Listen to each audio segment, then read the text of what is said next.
দেখো, হোলি হচ্ছে আনন্দ আর রঙের একটা উৎসব। আর কিছু মানুষ সেই উৎসবটাকে ভাই নোংরামতে পরিণত করে দিয়েছে।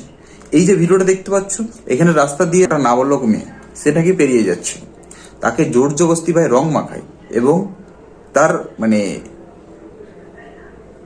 অঙ্গ প্রত্যঙ্গতে ভাই হাত ঢুকিয়ে রং মাখাচ্ছে। ভাই এটা কি ধরনের ভাই রং খেলা?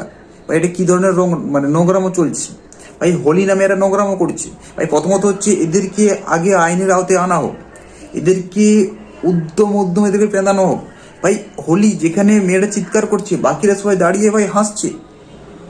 ভাই এটা কি ধরনের ভাই? আর বলছে না যে হিন্দু রাষ্ট্র, ভাই কোনোদিনও হবে না। না মানে এইভাবে করলে কোনোদিনও ভাই হিন্দু রাষ্ট্র হবে না, কখনো হবে না। এটা তার নমুনা।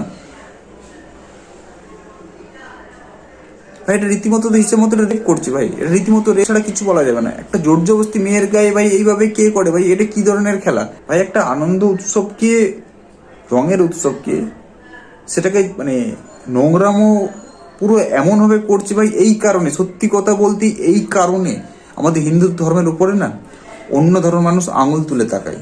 এটার জন্য দায়ী আমরা নিজেরাই। ঠিক আছে? আর প্রথমে ভিডিওটাকে ভাই প্রচুর পরিমাণে শেয়ার করো।